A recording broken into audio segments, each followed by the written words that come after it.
Boa tarde a todos e todas e todes. É um prazer estar aqui com todos vocês aqui, esse público. Eu vou ficar de pé, viu? Peço licença para ficar de pé. Né? Como já foi dito, eu sou Creuza Oliveira. Hoje estou secretária de formação do Sindoméstico Bahia e presidenta de honra da Federação Nacional das Trabalhadoras Domésticas. Trabalhadora doméstica desde os 10 anos de idade. Hoje estou aposentada, né? Mas continuo na militância, na luta. A minha militância, quero também aqui, eu sou um pouco assim, dessa forma, viu? Quero saudar aqui a mesa e dizer que é uma honra estar repartindo a mesa com essas pessoas maravilhosas que aqui estão, né? E a minha militância começou na década de 80. Em 84, eu comecei a militar no grupo de trabalhadora doméstica, que a gente não tinha o direito de ter sindicato. A gente só podia se organizar em grupo-associação, ou grupo-associação. O direito da gente se organizar em sindicato veio a partir da Constituição de 88, que foi uma luta medonha para a gente conseguir os direitos na Constituição de 88. Até então, a gente só tinha direito à carteira assinada e 20 dias de férias e contribuição da Previdência. Que pasme que para contribuir para os empregadores, contribuir para a Previdência, para a trabalhadora doméstica, essa trabalhadora tinha que apresentar antecedentes criminais para poder ser inscrita no INSS, ou seja, naquela época, né, que era chamado de INAMPS, né? Então, precisava apresentar antecedentes criminais. E daí, então, hoje nós temos mais de 50 anos de direito à carteira assinada. Foi a primeira conquista. Aí depois veio a luta na Constituição Federal, que aí a gente partiu mesmo para fazer uma grande mobilização, com poucas, porque a organização das domésticas sempre teve dificuldade, porque nós não somos vistas como classe trabalhadora. Imagine naquela época, apesar da nossa luta, a organização das domésticas já tem mais de 80 anos. Nós temos mais de 80 anos de organização sindical. Quem começou a primeira organização no Brasil foi Dona Laudelina de Campos Melo, que começou a luta das domésticas na década de 30. Fundou a primeira associação de doméstica em 1936. E Dona Laudelina, na época do presidente Getúlio Vargas, ela lutou para chegar até o presidente, mas chegou a conversar com os ministros do presidente Getúlio Vargas, quando foi lançado a CLT, que é a Consolidação das Leis do Trabalho. Dona Laudelina chegou a pedir para que as domésticas também fossem incluídas na CLT, coisa que não aconteceu, e a gente só veio ter o reconhecimento com a carteira assinada em 72, e depois na Constituição de 88, e por aí vai, né? Lutando de 10 em 10 anos, pingando alguma coisa, de 15 em 15, né? E na última que nós tivemos foi a PEC, que foi também uma grande via sacra lá dentro do Congresso, para que a gente conseguisse a PEC das domésticas, né? E aí, com várias audiências, várias conversas, e eu lembro que foi num momento muito importante para que a gente conseguisse avançar com a PEC, porque a presidenta Dilma, a gente já tinha começado lá com o presidente Lula, né? Começamos com o presidente Lula, onde a gente conseguiu um projeto importante, que foi o TDC, Trabalho Doméstico Cidadão, que foi uma política pública para que as trabalhadoras domésticas pudessem avançar na questão da escolaridade e também nos direitos. O TDC ele foi tão importante para a nossa organização que nós passamos a ser mais vista a nível nacional e internacional. E com o TDC, a gente conseguiu, então, aqui em Salvador, conseguiu um conjunto, uma política pública, que foi um conjunto habitacional, lá no final de linha do Doron, que é um conjunto que tem 80 unidades, foi um conjunto feito, construído para as trabalhadoras domésticas, que aqui em Salvador, a ideia era que fosse em todo o Brasil, mas aqui em Salvador nós conseguimos, né? Com muita batalha a gente conseguiu, mas a gente conseguiu também a questão da elevação de escolaridade.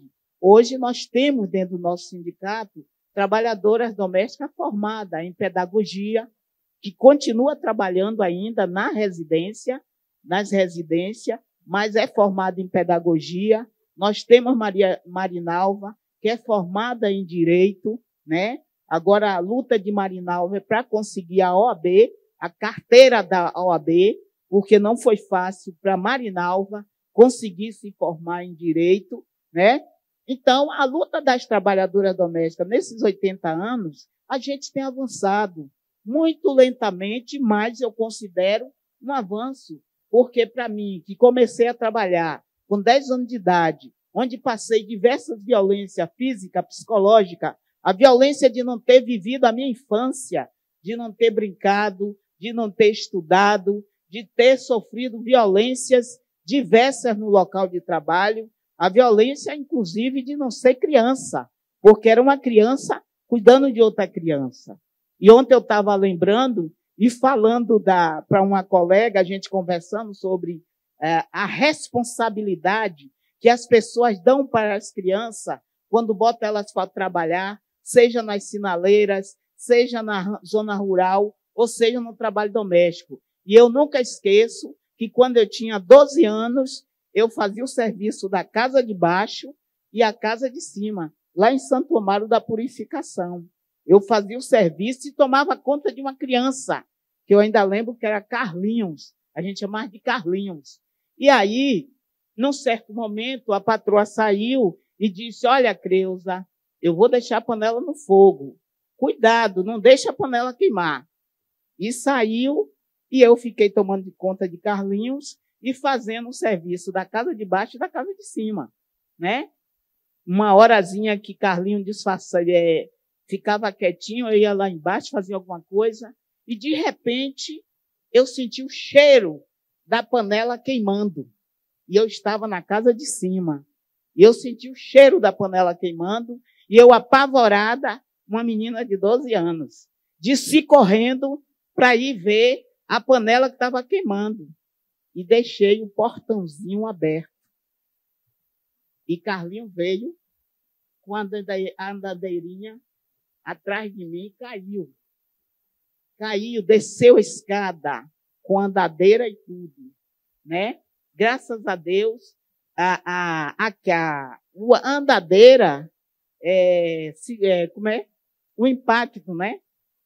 Amorteceu o impacto da queda e graças a Deus ele não quebrou nada, né? Mas para você ver a responsabilidade que muitas vezes os adultos dão para outra criança, dão para uma criança se responsabilizar por outra criança. E isso acontecia e ainda acontece. No meu tempo acontecia muito mais. Hoje, com o Estatuto da Criança e Adolescente, e naquela época não tinha. Hoje também com o projeto que proíbe o trabalho, com a lei que proíbe, o decreto que proíbe o trabalho infanto-juvenil doméstico até os 18 anos, que ainda existe trabalho infantil doméstico, mas esse decreto melhorou essa situação de criança tá fazendo um trabalho que corre risco, né?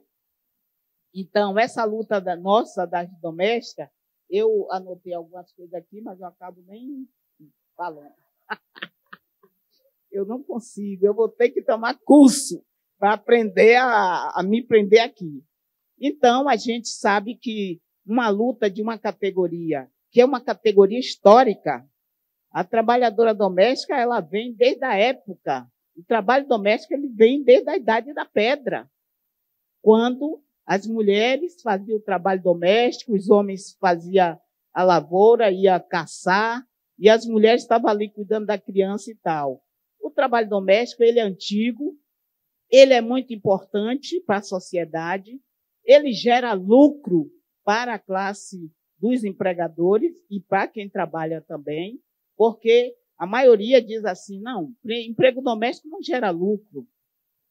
E a gente diz, gera sim, nós geramos lucro, mas a gente gera também saúde, educação, limpeza, bem-estar e repõe a força de trabalho do outro ou da outra trabalhadora que sai para trabalhar e deixa suas riquezas, que inclusive um ser humano, gente, não tem preço, que é cuidar de criança, cuidar de idoso, não tem preço. E nós somos responsáveis e cuidamos dessas crianças e desses adultos, dos animais. Então, na parte do cuidado, a gente está naquele cuidado que é cuidar do ser humano, cuidar do animal, porque dentro de uma casa você acaba cuidando também dos animais, da natureza, porque a limpeza, o meio ambiente, nós somos responsáveis dentro do local de trabalho. E a sociedade não vê esse trabalho como trabalho de importância que gera saúde, educação e tudo isso. Então, a gente sempre tem dito, o trabalho doméstico, ele parece ser invisível para quem não quer ver. Mas para quem quer ver, com certeza, e eu sempre digo para minhas colegas, se nós tivéssemos a consciência do poder do nosso trabalho e da força do nosso trabalho, e a gente resolvesse fazer uma greve, a sociedade ia perceber como esse trabalho é importante. Ninguém hoje vai trabalhar. Ninguém vai hoje. Aí o médico não ia para o consultório, o advogado não ia para o escritório, né? Os juízes também não iam, os professores e professoras também não iam trabalhar, né? Então, a sociedade então ia perceber. Mas a categoria ainda não tem essa consciência da importância, da força do seu trabalho, né? E a gente vem lutando. Em 72 a gente conseguiu o primeiro direito, depois na Constituição de 88, depois na PEC, né? A gente conquistou também uma convenção, que é a Convenção 189, que o Brasil já ratificou, mas ainda não implementou, e essa convenção é muito importante, foi lá em Genebra, que a gente foi para Brasília, foi para Genebra, o Brasil teve uma representação importante, né, para que essa convenção fosse aprovada, né, e a gente tem conquistado aos poucos. Horas extras, salário família, seguro-desemprego, né, apesar de continuar ainda o descumprimento da lei, porque o Brasil é o país que mais tem leis, mas, infelizmente, ainda é o Brasil que descumpre as leis, né? Então, digamos que no Brasil, 8 milhões de trabalhadoras domésticas. Claro que depois da pandemia houve muitas coisas que aconteceram, que a diarista aumentou, a pessoa que trabalha de diária aumentou, né? Mas ainda continua-se sem assinar carteira. Nós que estamos lá no sindicato, no dia a dia, a gente vê coisas assim horríveis ainda acontecendo com essa categoria, que é uma categoria formada por mulheres negras, e aqui a doutora que me antecipou aqui, ela estava falando da questão da raça, do gênero, da questão racial, e as mulheres negras são as grandes vítimas, e a trabalhadora doméstica muito mais, que ela está dentro do local, do âmbito privado, onde, nesse âmbito privado, ninguém vê o que está acontecendo. E quem está dentro das suas casas, que vê a violência que o marido está praticando com a empregada, ou o filho, jamais vai falar. Ou a própria mulher está fazendo, a patroa, o marido jamais vai dizer, minha mulher fez isso mesmo. Então, ela está dentro do âmbito privado, onde só ela é a testemunha, e a gente vê casos terríveis ainda acontecendo no dia de hoje, como vocês aí, os senhores, têm acompanhado os casos de trabalho análogo à escravidão. Que fala de análogo, para mim é escravo mesmo. Porque pegar uma mulher, tirar uma mulher de uma casa, uma mulher com 70 anos, que nunca teve férias, trabalhando naquela casa. A mulher perdeu sua identidade. Ela perdeu o contato com sua família. E ela não teve vida própria. Ela não conhece outro mundo que não seja aquele mundo. E muitas vezes, sendo ela resgatada daquele lugar, ela quer voltar para a casa do algoz. Ela quer voltar porque ela não conhece um outro mundo. Ela não conhece uma outra realidade. E ela fica perdida, igual um filme que eu assisti há um tempo atrás, que o cara foi preso com 16 anos, quando ele sai com mais de 70 anos da prisão, ele fica querendo voltar para a prisão. Porque ele não conhece outro mundo que não seja um sonho de liberdade, né? O filme. Então, gente, é muito doloroso a gente ver essas mulheres ainda hoje nessa situação que a gente fala que a princesa Isabel assinou a Lei Áurea, mas não assinou a carteira de trabalho, não nos deu moradia, educação, condições de vida decente, né? E que ainda hoje tem gente que olha para a gente assim, acha que não devemos ter direito, que foi uma batalha na época da PEC, da luta pela PEC, onde a gente ouvia absurdos.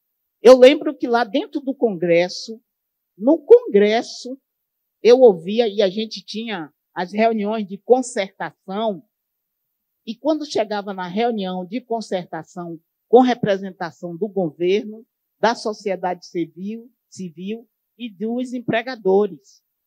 Então, o único estado aqui no Brasil que tem sindicato patronal é São Paulo. E quando eu via a presidenta do Sindicato de São Paulo, das patroas, né, de São Paulo, falando, quando ela dizia, essa gente tem casa e tem comida, nossas casas não é empresa, a gente trata essa gente bem na nossa casa, e elas querem direito. Gente, isso era como se voltasse à época da escravidão, quando estava na luta pela abolição e que os senhores tinham medo dos negros ser livres, e a cana-de-açúcar, e a lavoura do café, quem que ia cuidar? Então, era como se a gente estivesse voltando àquela época. E aquilo me assustava, quando eu via, em pleno século XXI, aquelas falas terríveis, racistas, preconceituosas, machistas, né? E que nos assustava. Mas a gente lutou, a gente conquistou, né? Quanto tempo? Né?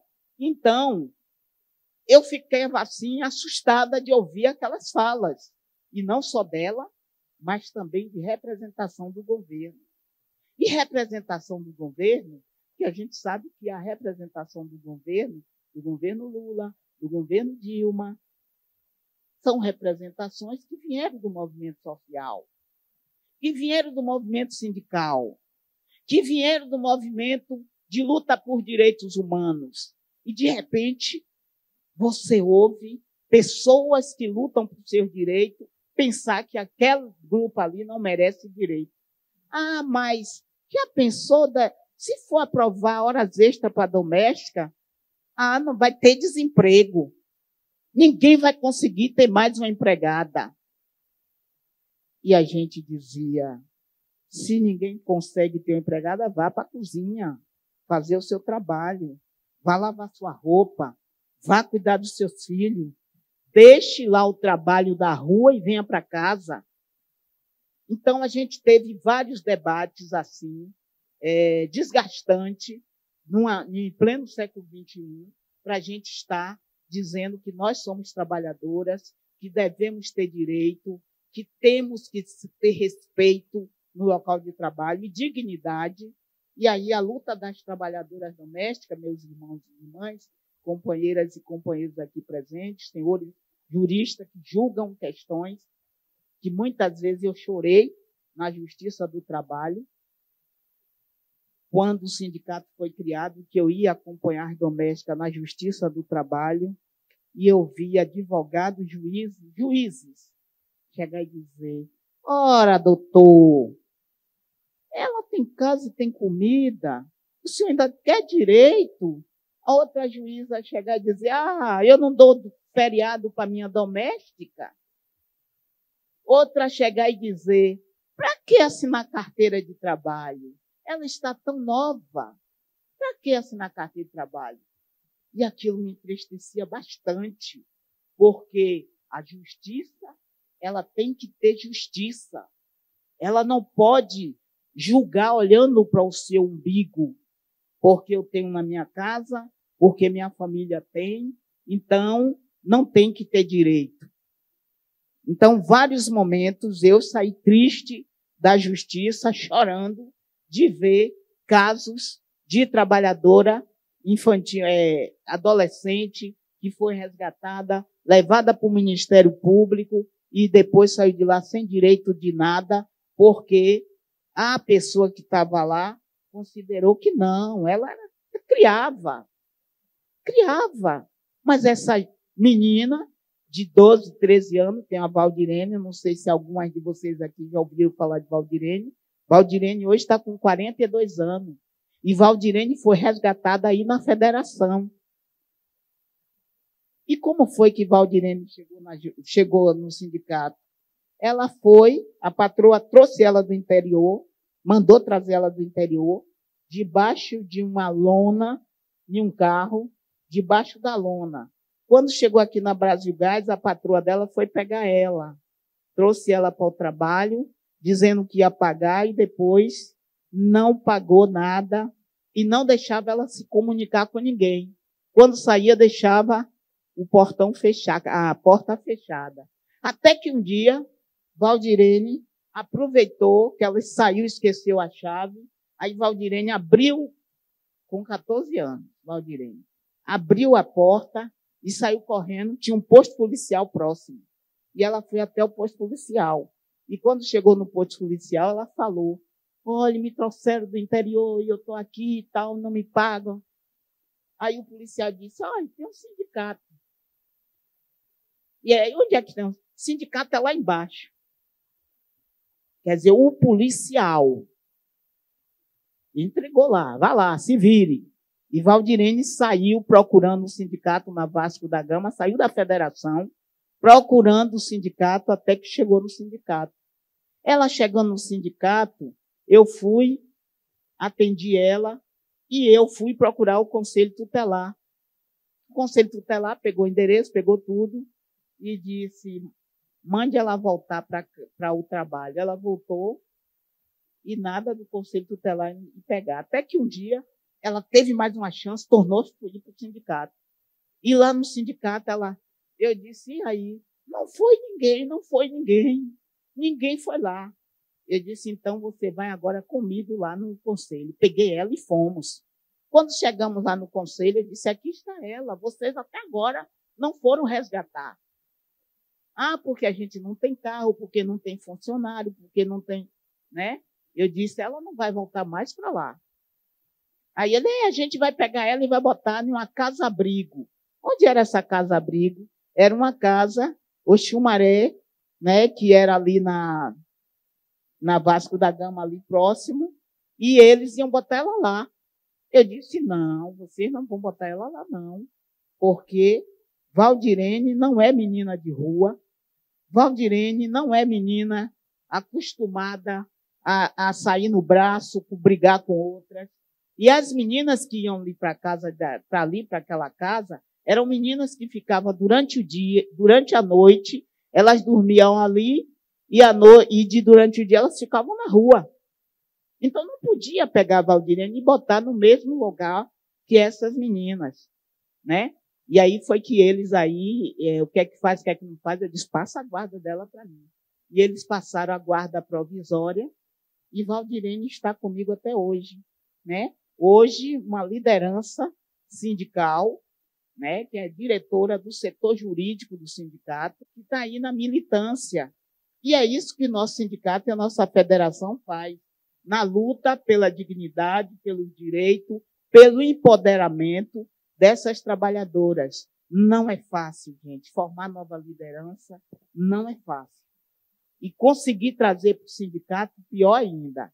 Mas a gente tem feito um trabalho bem tranquilo, a gente tem feito curso de formação, a gente tem a reunião todo segundo domingo do mês, com a categoria no sindicato, a gente lutou e conseguiu um conjunto habitacional, a gente tem conquistado a visibilidade, que hoje a gente tem uma federação nacional, tem uma confederação latino-americana e caribenha, e tem uma federação internacional, que o Movimento das Domésticas do Brasil participa de todas essas movimentações.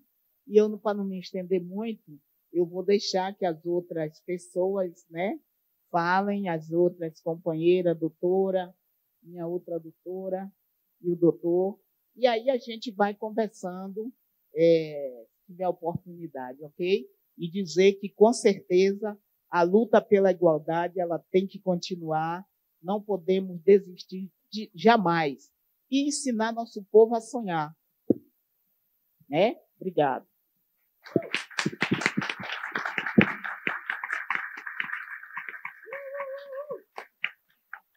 Boa tarde. Eu pedi para falar daqui de cima, porque eu quero falar de pé, mas também não quero perder de vista o que eu trouxe aqui elencado, né? Porque eu acho que minha primeira fala aqui é de agradecer a doutora Adriana, excelentíssima juíza do trabalho, a Adriana, estava aqui agora, mas ela vai saber que eu agradeci, né, de primeiro. Agradecer a escuta sensível, né, de vocês todos que estão aqui, todos e todas que estão aqui. A abertura, né, para temas que saem do nosso lugar de conforto, né? Eu, atualmente, faço parte da instituição do sistema de justiça, Defensoria Pública.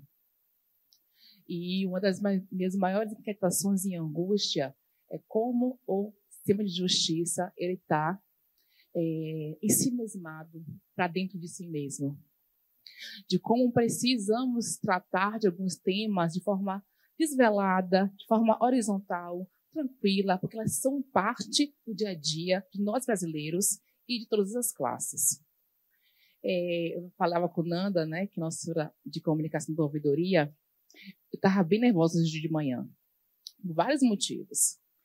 A minha primeira questão era o que vestir. E eu sei que isso faz diálogo, encontra diálogo em tudo que estamos falando aqui. Porque eu sou uma mulher negra de candomblé, eu sou uma mulher negra de cabelo crespo, principalmente trançado. Eu sou uma mulher negra vinda do Perovais. Então, apesar de assumir com muito orgulho quem eu sou, mas eu vivo no limite de tentar arrefecer o que o racismo pensa sobre mim. Ao chegar nos espaços, eu sou lida como uma mulher negra e tratada como tal. Muitas vezes como incompetente, muitas vezes como alguém que não tem o que acrescentar. Quem é essa neguinha aí? Já ouvi algumas vezes. Né? Quem é ela? Uma vez eu sentei numa posição da frente, né? Porque estava reservada a mim, a primeira fila. Aí o segurança perguntou para outra pessoa em voz alta, quem é essa aí? Como se meu corpo não combinasse com aquele lugar. Então, não é... Eu não tenho vergonha de dizer disso. Porque, como a Adriana mesmo me disse, a minha missão aqui hoje é falar do meu coração, dos nossos corações. Porque uma dor perpassa não só a mim, mulher negra aqui agora falando, mas a dona Creuza e a outras mulheres que estão pelo Brasil afora. Eu tive uma inquietação sobre falar para um público eminentemente diferente de mim, que vier dos outros lugares, ou que até veio do mesmo lugar que eu, mas que está neste momento em outro lugar econômico, social, de acúmulo político, cultural e financeiro. Isso causa uma inquietação. E acho que a mais pesada angústia de hoje foi como é que eu vou vocalizar a contento a voz de diversas mulheres invisibilizadas, silenciadas. Como eu tiro daqui, gente? Daqui a pouco eu quebro aqui. Alguém me ajuda a tirar o microfone daqui? Quem pode? De mulheres invisibilizadas, de mulheres... perfeito. Silenciadas, invisibilizadas, como minha mãe, Dona Amália, que por 47 anos não trabalhou fora de casa, trabalhou em casa, e esse trabalho é um trabalho volumoso, não reconhecido nem remunerado, e com 47 anos ela decidiu empreender. E hoje, não mais hoje, ela aposentou esse ano, ela vendia lanche na UFBA, no meu campus, para meu deleite dos bolos que ela fazia, obviamente. E eu acho que o meu maior desafio aqui hoje é provar que não existe meritocracia.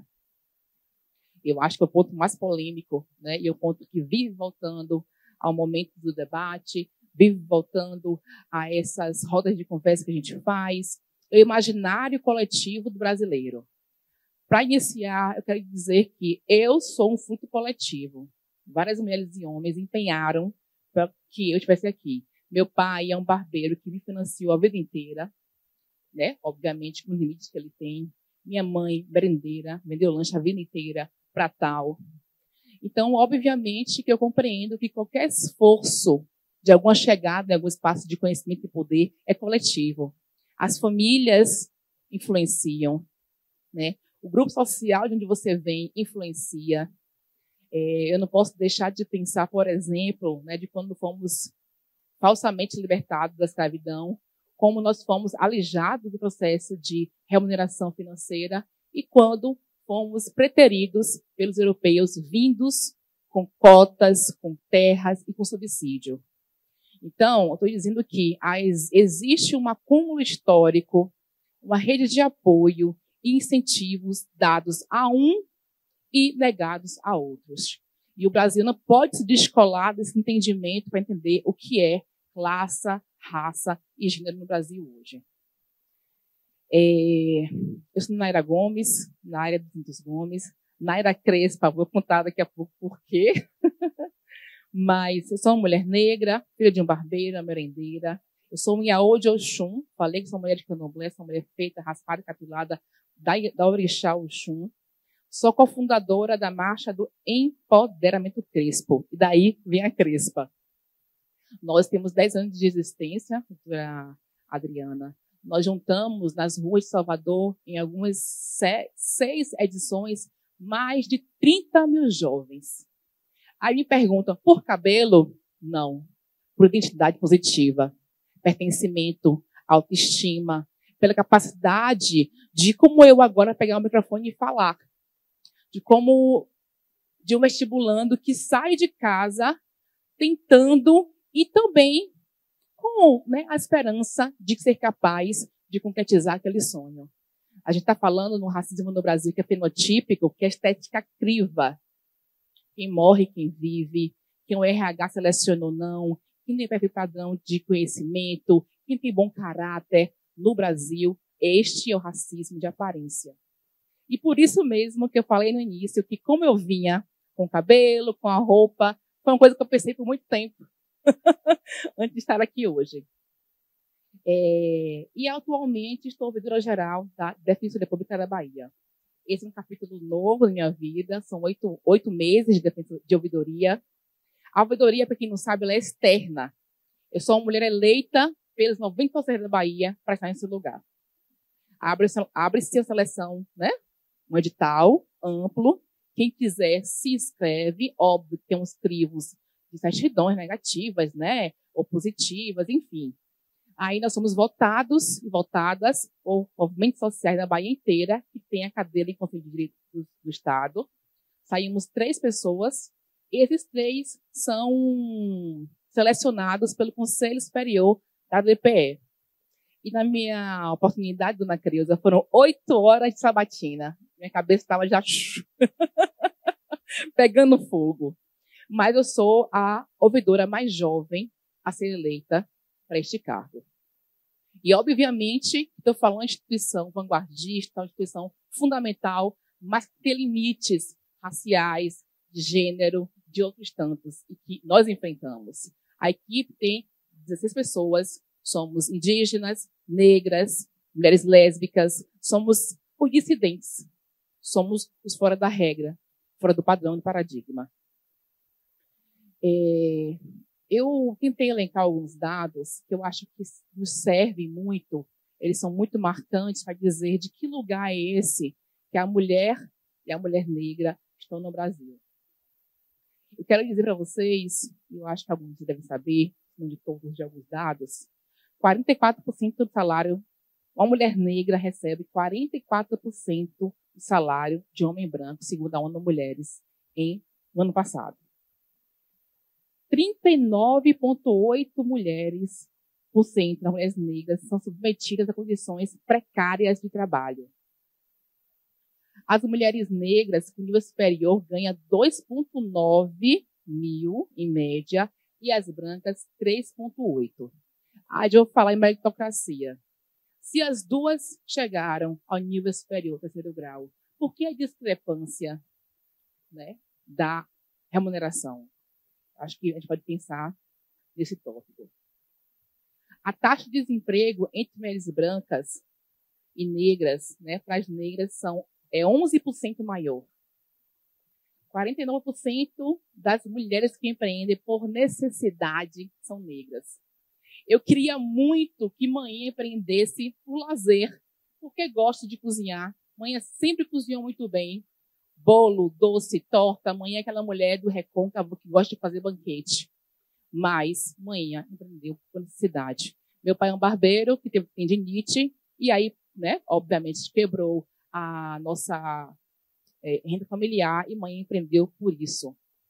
As mulheres que empreendem, né, entre as mulheres que empreendem, 21% têm CNPJ e 42% das mulheres, 21% das negras têm CNPJ e 42% das brancas têm CNPJ.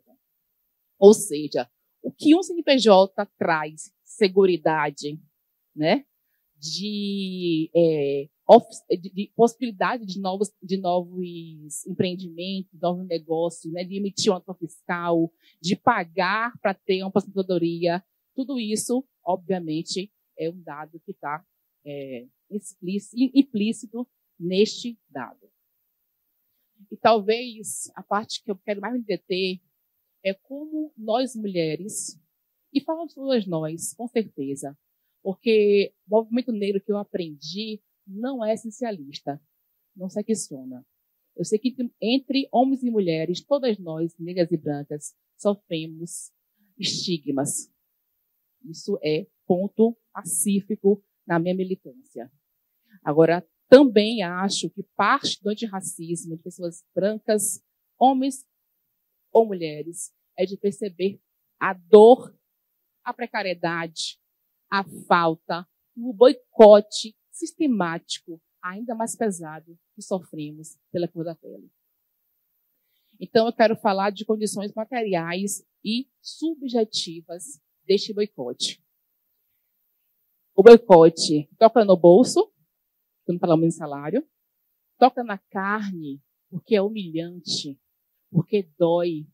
Racismo dói profundamente. Racismo te faz desistir de seus sonhos. Racismo te faz duvidar de quem você é. Racismo te faz duvidar de quem você é e de quem parece com você. Você no espelho, de frente de quem parece com você, você duvida de si e da outra mulher. E como o racismo convence mentes e corações de pessoas brancas e pessoas negras. Eu vou falar um pouquinho da minha experiência como ouvidora, né? Para concorrer à ouvidoria, eu tive que ter a sorte de ter várias mulheres que me ligaram e que me lembraram a minha história do movimento negro, que me lembraram o combate que a marcha, né, que é o movimento que eu cofundei e presido, enfrentou com a polícia militar. Enfim, as construções grandiosas que a marcha trouxe, capitaneadas por mim, para Salvador e para a Bahia. Porque a dúvida, ela é permanente. A dúvida da capacidade é permanente. Eu não creio em empoderamento como um fim, né? Alguém empoderado. Eu creio em empoderamento permanente. De que todos os dias o mundo desafia a gente e nós desafiamos o mundo. Mas quero falar desse lugar especialmente conflitivo, que é ser uma mulher negra. E todos os dados nos apontam que estamos, de fato, na base de uma precariedade. Temos os homens brancos com salário, as mulheres brancas com salário, homens negros e nós abaixo. E para dizer que isso não tem a ver somente com quanto estudamos, com o network que temos, mulheres negras ganham 1/4 de que homens brancos ganham empreendendo no mesmo ramo. Se sair homem branco e uma mulher negra para vender brigadeiro, ele tende a ganhar 4 vezes mais do que uma mulher negra. E isso tem a ver com algo que nós aprendemos no coração, que é a empatia com os corpos negros. Tem um dado que para mim é muito chocante, não tenho filhos, mas as mulheres negras são as que menos recebem anestesia na hora do parto. Isso é muito chocante, porque esta cor, esta pele, o que o imaginário coletivo entende sobre mim, acha que eu aguento mais dor e não preciso de ajuda. É a mesma coisa quando passa uma mulher vendendo um brigadeiro. Aquele deve estar sujo porque ela é suja. A ligação do racismo no Brasil faz essa associação de negritude com sujeira, além de incapacidade. Então, eu quero dizer que o que nós vivemos de falta de representação e representatividade nos custa muito. Nos custa profundamente. Outro dia, eu fui numa atividade de jovens nos Alagados. Quando eu cheguei, a meninada, chegou a ouvidora, ela é negra. Chegou a ouvidora. O cabelo estava curtinho, né, que eu tinha acabado de fazer o santo. Ai, mas a ouvidora é crespa, cacheadinha. Eles não estão acostumados a ver pessoas que parecem com ele. E isso inspira talentos. Inspira ou enterra talentos. Isso vai despertar neles e nelas a ideia de que ela chegou lá com dificuldade, eu posso galgar caminhos parecidos e possíveis. Ou você enterra, ninguém parece comigo, não há caminho para mim. O Brasil hoje tem somente 2% de mulheres negras no Congresso Nacional. Além dessa percepção de ver e se inspirar, eu tenho certeza que somente 2% de mulheres negras não fazem as políticas necessárias para que nós possamos ascender socialmente. A gente não produz política, porque nós não estamos lá. Eu não quero entregar minha voz, minha dor, minha experiência a mais ninguém. Eu posso compartilhar, mas não quero entregar. Quero estar junto, construir junto. E creio profundamente na capacidade de cooperação entre pessoas negras e brancas. Volto a falar. Não estou falando de sectarismos e essencialismos. Eu quero ter também o espaço para mim, para minha mãe, enfim, para minha vizinha. Estou falando dos próximos, mas estou falando de todas as mulheres negras, que todas constroem em algum lugar, de alguma forma, inclusive com muita precariedade. Nós, mulheres negras, somos 3% somente no Brasil em cargos de liderança. De gerente para cima, somos só 3%, Adriana. Olha o obstáculo que isso é para quando chegar numa seleção de emprego, eu e outra pessoa branca, que ela perceba que eu sou tão capaz quanto ela, porque ela é uma mulher negra também. E para dizer, e para ratificar esse dado, essa elucubração minha, quero dizer que o DIEESE nos prova que uma pessoa negra tem que ter 3 vezes melhor currículo do que uma branca para a mesma vaga de emprego. Tudo que eu falei aqui é baseado em IBGE, em ONU, DIEESE, IPEA. Perdão que eu fui falando, não fui dizendo qual era a fonte, mas eu vou passar para vocês. Mas o DIEESE nos prova que uma pessoa negra é chocante. Quando a gente fala assim, não ascendeu porque não quis, não estudou, não ascendeu porque qualquer motivo, qualquer falácia, eu gosto de quebrar com este dado. Pessoas negras têm que ter 3 vezes melhor currículo do que uma branca para concorrer à mesma vaga de emprego. Ou seja, fenótipo conta. O que a gente tem de condição psicológica do racismo, que é complexa e profunda, em negros e brancos, conta. O que a gente pensa sobre negros serem capazes, né, propensos à marginalidade, né, isso tudo conta. E é uma conta, muitas vezes, que eu nem acho que seja intencional todas as vezes. Tem as que são intencionais, sim. Mas tem contas que não são tão intencionais. A gente, de fato, somos seres humanos, nos programados, lemos, vimos a vida inteira sobre isso. Inclusive eu mesma me achei feia a vida inteira. É recente demais eu me saber uma mulher bonita e competente. Porque eu fui programada para me achar o contrário. Livro didático, mídia, revista. Tenho 35 anos, sou de uma época que não tinha mulheres negras na televisão, exceto a Zé Araújo. Não tinha livro didático que não falava em negro como escravo. Eu sou dessa época, então eu fui convencida pelos poros de coração e mente de que eu era muito pouco. Então, no Brasil, essa complexidade psicológica do racismo solapa pessoas brancas e negras. E a capacidade de aprender a desaprender cabe a todos nós. Todas, todos e todos nós. Não dá para ser somente entre nós, negros e negras, tem que ser de toda uma população. Sobrecarga de trabalho doméstico, dona Creuza. Quando eu casei, há 4 anos, eu me senti extremamente sufocada pelo trabalho doméstico.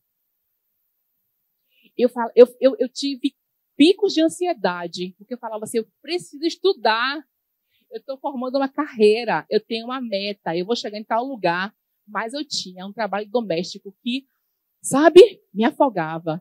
Até que eu chegasse no consenso com meu esposo, trabalhasse nesse processo, né, de divisão, foi muito difícil.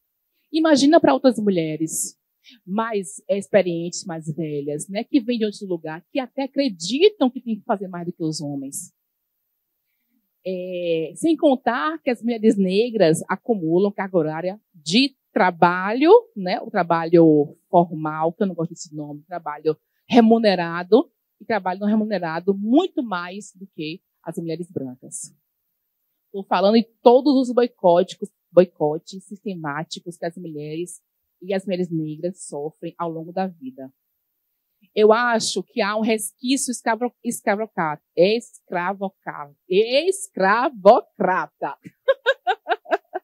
Eu estava lendo Gessé de Souza e, enfim, tem algumas críticas, mas eu gosto muito do livro dele.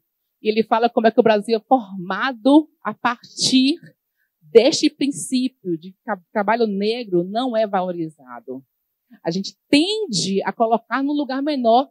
Quantas vezes eu fui convidada para dar palestra, para ir para espaços. Essa marcha aqui, gente, ela gerou um capital econômico muito grande. Imagine, 30 mil jovens decididos a cuidar do cabelo crespo ou transicionar do alisado, né, modificado, para o crespo. Isso criou um mercado consumidor gigante. Eu fui convidada várias vezes, aí teve um certo salão com nome e com recurso financeiro. Mas pode vir? Eu falei, posso sim, tal valor. Ah, vem por militância.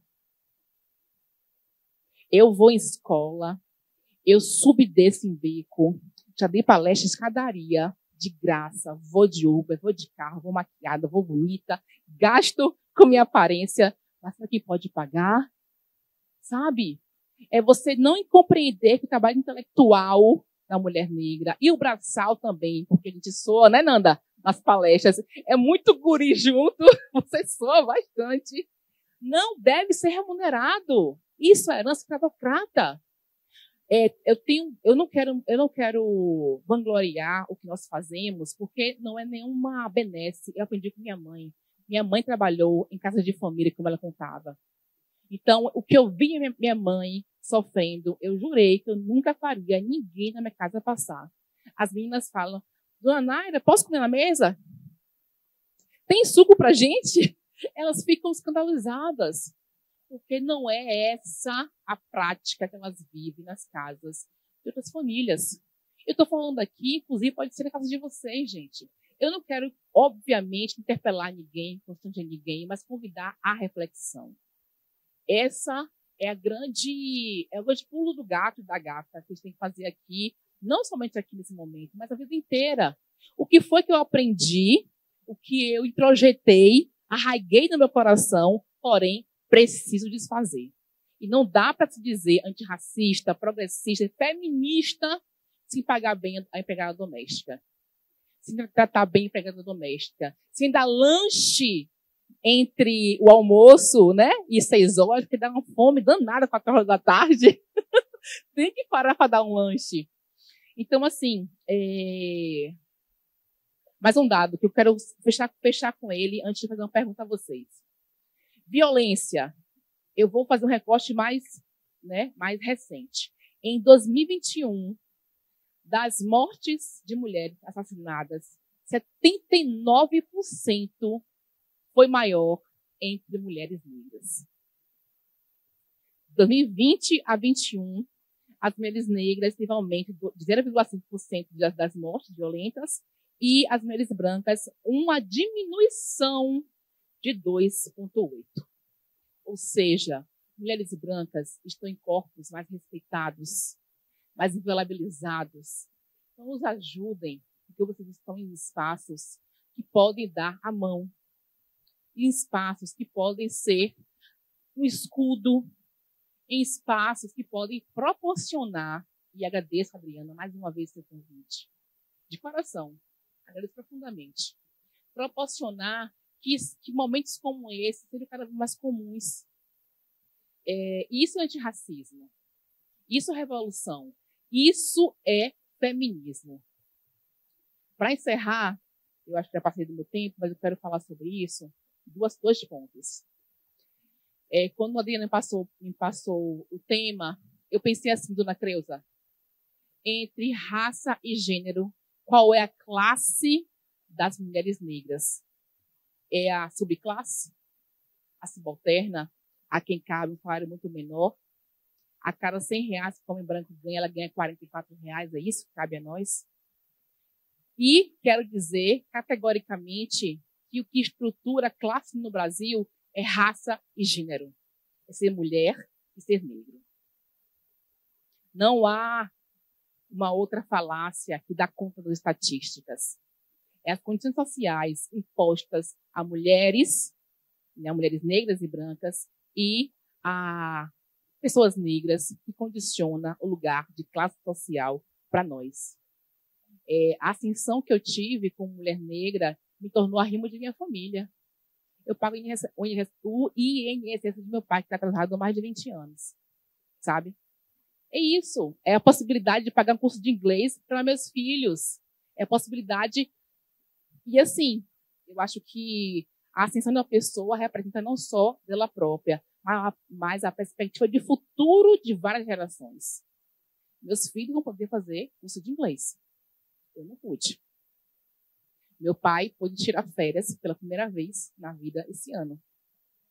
Ele nunca tirou férias, meu pai.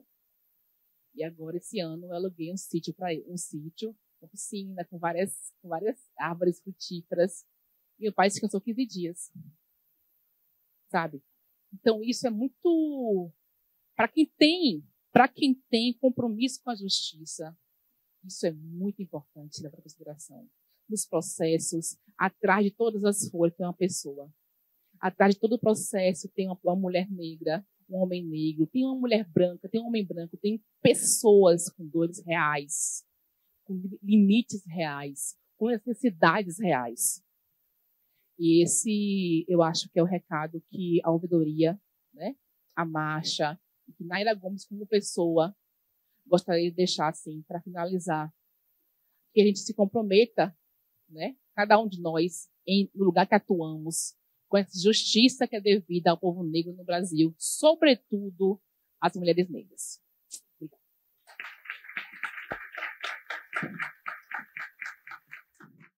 Eu vou falar agora sobre o trabalho doméstico remunerado. Até a Adriana me falou assim, olha, o tema não é exatamente sobre o trabalho doméstico, mas a gente não tem como, quando a gente fala do trabalho das mulheres no mercado, das mulheres negras no mercado de trabalho, é uma chave de leitura para nós que somos do direito do trabalho, da justiça do trabalho, olhar para o trabalho doméstico remunerado.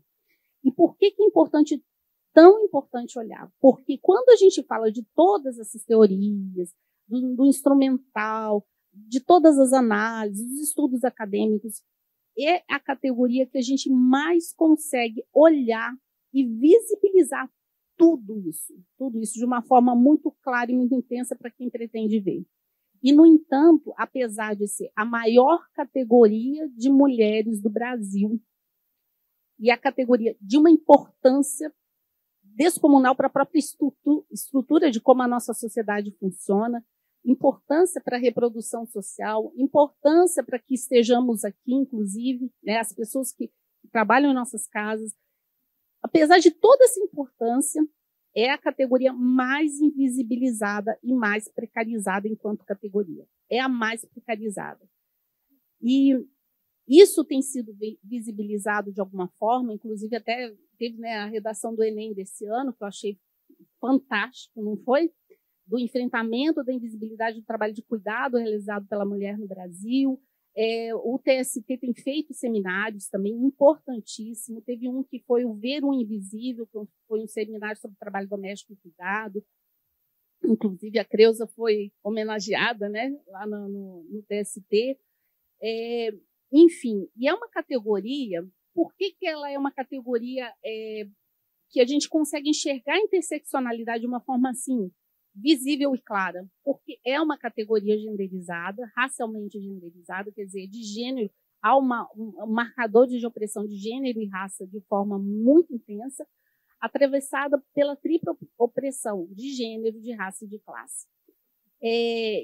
Essa importante chave de leitura para além do classismo, porque assim, nós do direito do trabalho, a gente foi formatado em nossas, né, eu acredito que a maioria aqui nas faculdades, né, da gente olhar muito para a desigualdade de classe, né? A assimetria de classe a nossa base de estudo, mas essa questão de olhar apenas para a classe, a gente invisibiliza essas outras experiências e que são imensas, em termos até mesmo de proporção numérica, né? São mais de 6 milhões de mulheres no trabalho doméstico, e aí abrangendo o trabalho doméstico, empregados domésticos e também o trabalho doméstico informal.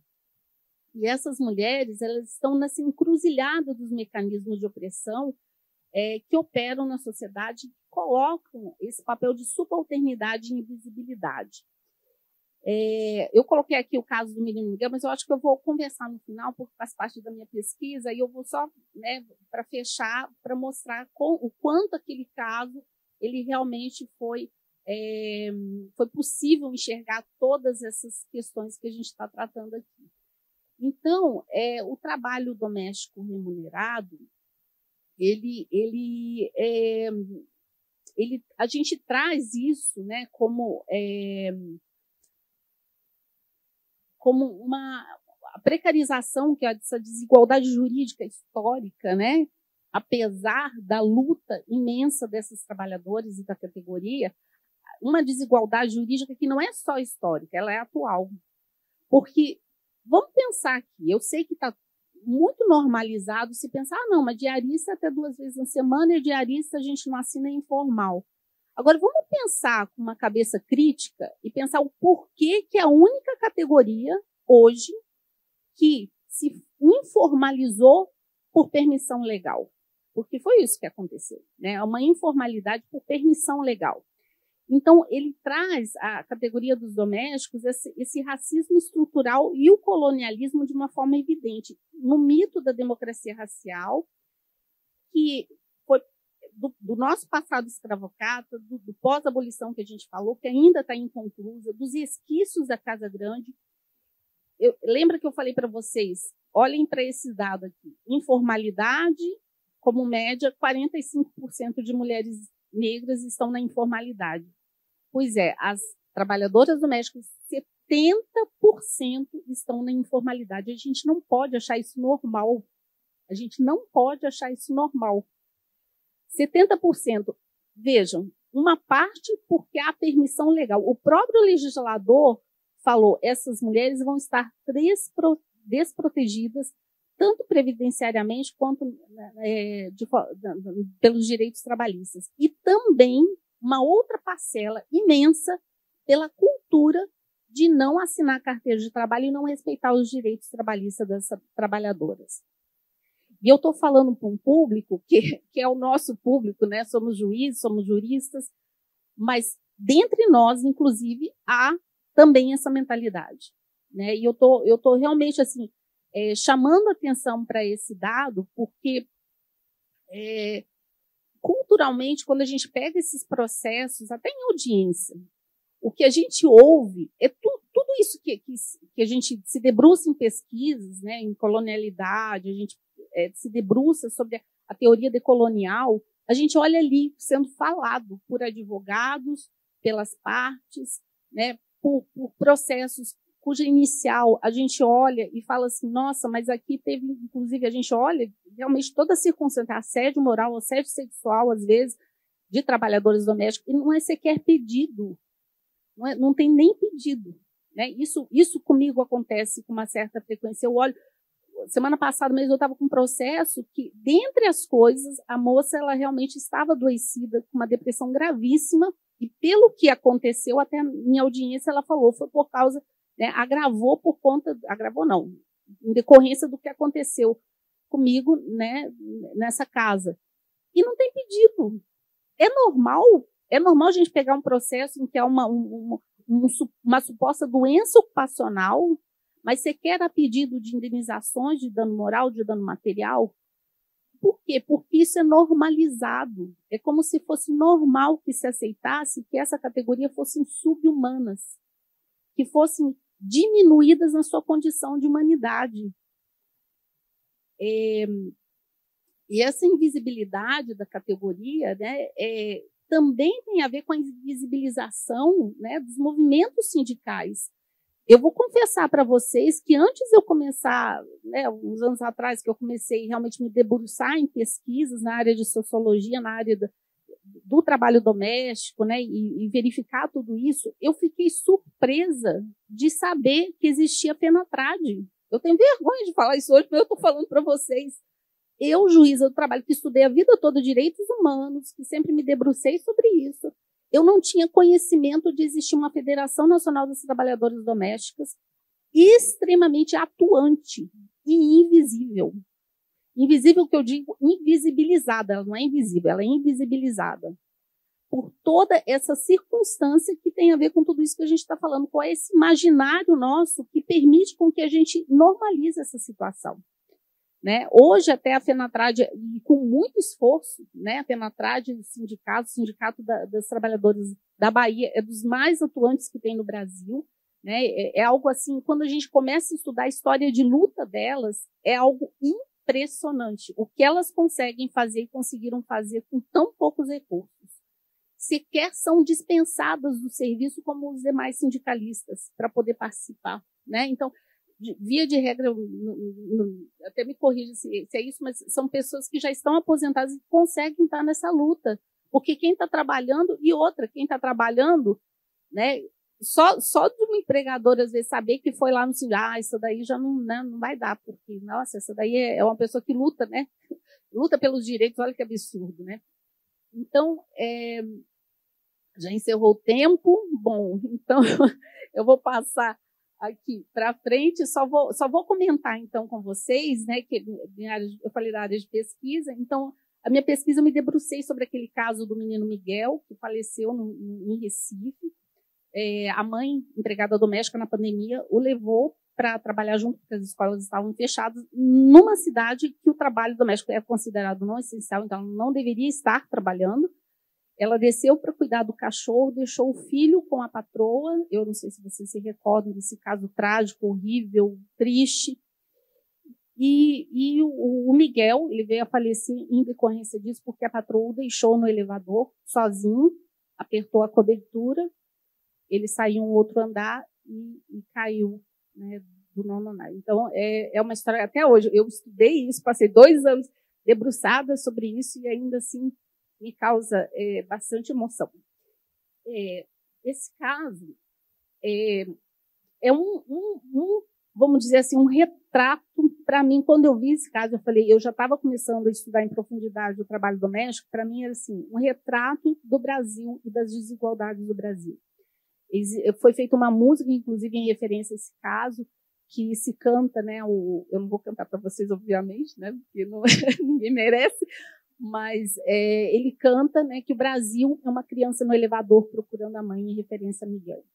Então, todos os elementos que a gente olha de desigualdade da Casa Grande, do racismo estrutural, da questão de gênero, desigualdade de gênero, tudo foi possível olhar ali. Mas eu olhei, não olhando no meu olhar e com o olhar da imprensa. Eu peguei todas as falas e os coletivos que se uniram a Mirtes, mãe de Miguel, que se uniram a ela, e que passaram a produzir muito material, um material impressionante que não aparecia na mídia. Então, eu peguei todo esse material, transcrevi, foram páginas e páginas, foram assim, realmente foi um trabalho bastante hercúleo para fazer toda essa tradução de tudo que estava sendo produzido por esses coletivos negros, todos que se uniram em torno dela, para olhar para esse caso. Então, eu procurei uma epistemologia que a gente chama de epistemologia do Sul, né, que seria ouvir da margem para o centro, dar voz, no sentido, não é dar voz, é escutar, né, porque voz todo mundo tem, a gente tem que escutar, né, escutar toda essa dinâmica para poder fazer todo esse aprofundamento sobre o que está por trás, né, de tanta desigualdade, e no caso das trabalhadoras domésticas, isso é bem evidente. Bom, então aqui a gente fala da necessidade do reconhecimento das pessoas brancas, aí eu vou falar para nós, né, porque o judiciário é essencialmente branco, é essencialmente com práticas masculinas, né, então a gente tem que olhar para o nosso lugar de privilégio, para que a gente possa provocar mudança. Eu acho que isso é das coisas mais essenciais que tem, nos olharmos como um lugar de privilégio. Termos isso, a ciência disso, não para se vangloriar, obviamente, mas para que a gente possa provocar mudança. A gente tem que descolonizar o olhar, implodir o imaginário vigente, como fala a Rosane Borges. E aí eu deixo por último aqui uma poesia da Conceição Evaristo, que é fabulosa. Conceição Evaristo é fabulosa, né? Todas as manhãs, junto ao nascente dia, ouço a minha voz banzo, âncora dos navios da nossa memória. E acredito sim, que os nossos sonhos protegidos pelos lençóis da noite, ao se abrirem um a um, no varal de um novo tempo, escorrem as nossas lágrimas, fertilizando toda a terra, onde negras sementes existem, reamanhecendo esperanças em nós. Então, que a gente reamanheça as esperanças em nós. Um grande abraço, obrigado pela...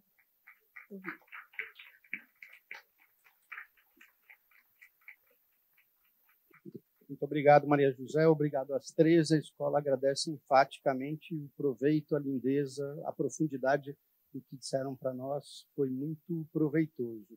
Pergunto se alguém tem alguma questão, embora o nosso horário seja muito avançado. Eu vou só aproveitar, então, a minha condição privilegiada de primeiro perguntador e perguntar à Creuza se ela tivesse a oportunidade de falar com um grupo de juízes, o que ela recomendaria para chorar menos quando voltar à Justiça do Trabalho. Foi triste demais. E eu, quando eu falo de Miguel nas palestras,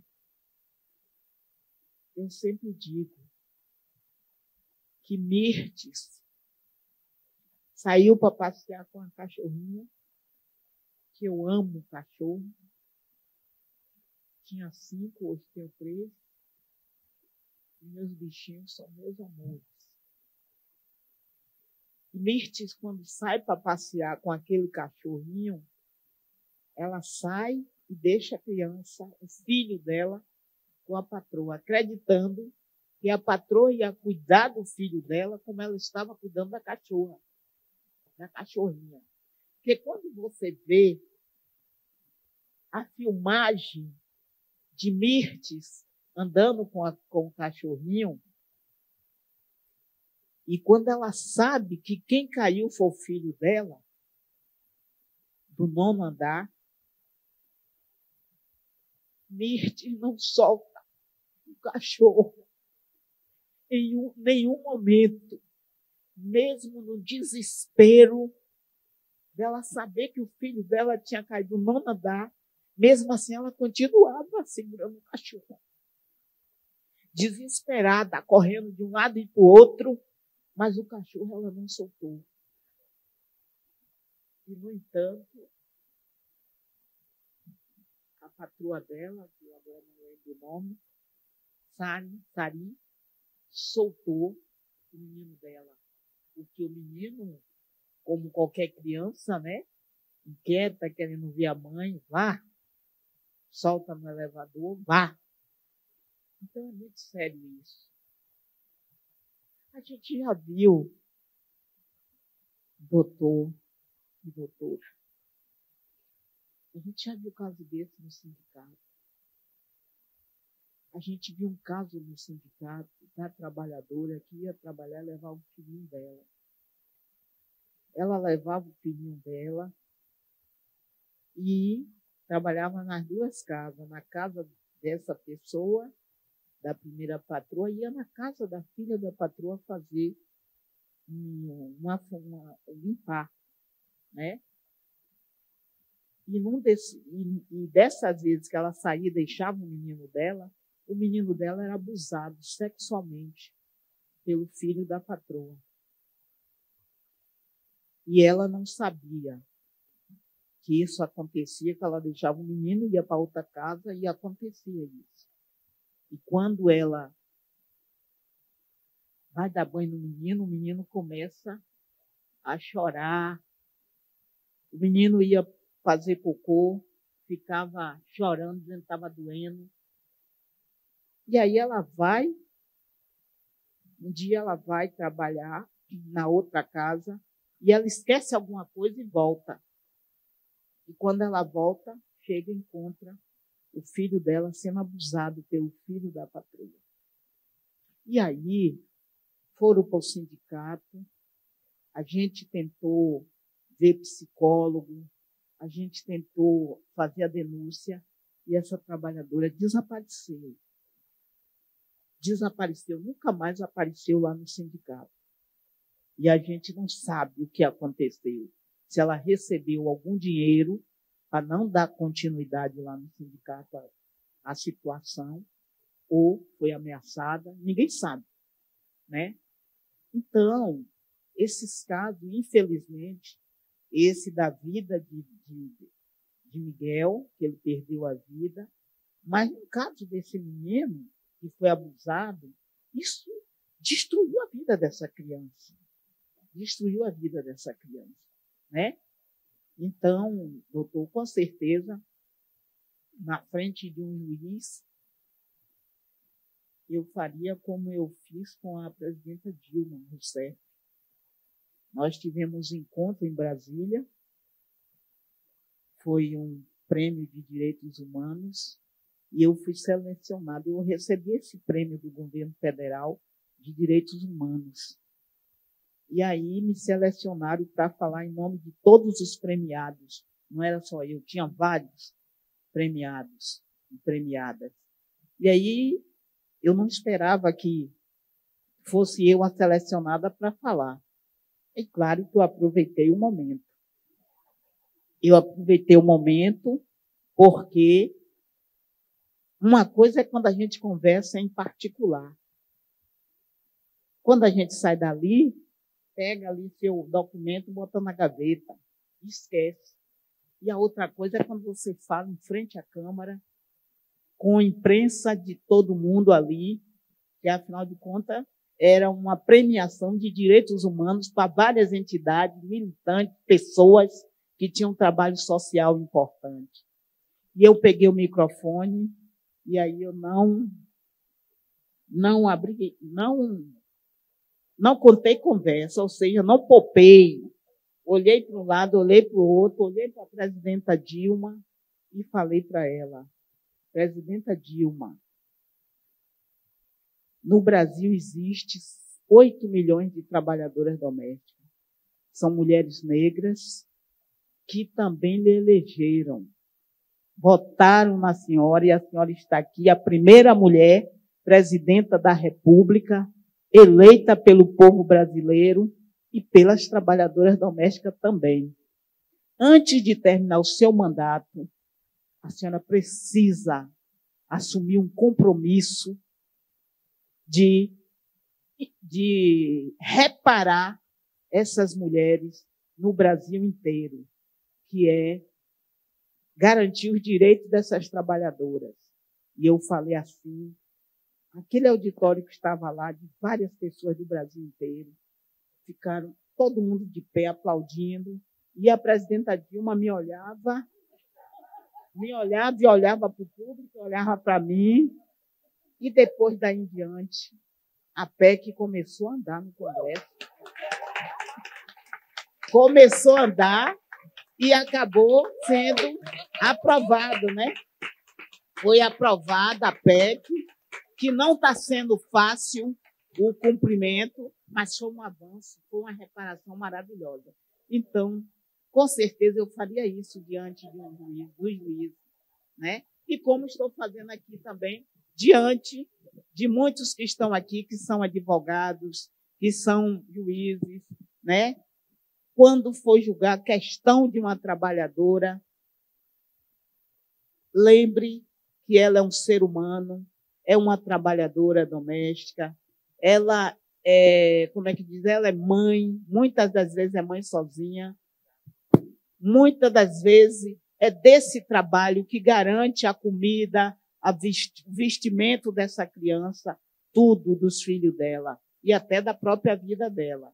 Então, que julgue com justiça e não achando, como já várias falas aqui foram, né, falando da discriminação dessa categoria por ser mulher, por ser negra, por não ter uma escolaridade, né, porque não estudou para chegar em um cargo de destaque, mas esse trabalho ele é tão importante como qualquer outro. Então, a gente tem falado também da questão dos três poderes nos discriminar, que é o legislativo, o executivo e o judiciário.